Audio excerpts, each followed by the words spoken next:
The price at the pump is a number that could shift the national mood. As budget day nears, talk of a fuel adjustment has commuters and taxi drivers anxious. The government currently spends around $500 million a year to keep prices steady, a steep drop from the billions once spent on subsidies. But with inflation and high living costs, any further cut could deepen frustration among those already struggling to make ends meet. It'll be very hard for us, brother. Because the economy already hard already. So if the government decide to add to the hardship that we already facing, it's gonna get worse, and we don't need it to be worse. We need to survive. Taxi operators say higher fuel costs would hit them twice, at the pump and in their passengers' pockets. Some welcome existing support through LPG and CNG, but not all drivers benefit equally.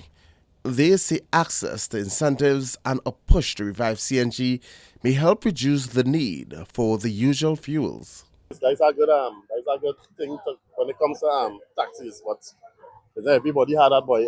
LPG giving it free. I wish CNG it could come back free for drivers. Well, taxi, yeah.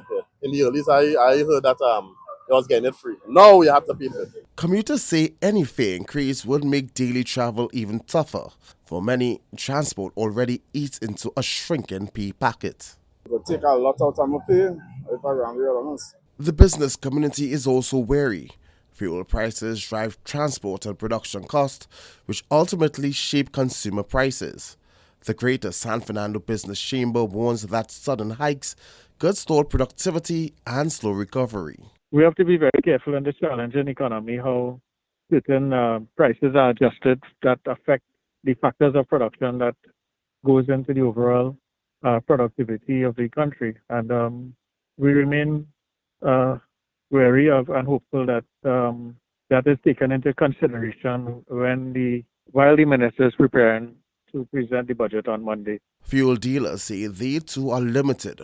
With state control over gas stations, they argue the system leaves little room to manage rising expenses. Remember, our gas station is not a business, Everybody thinks gas stations are a business. It is controlled by the government of Trinidad and Tobago.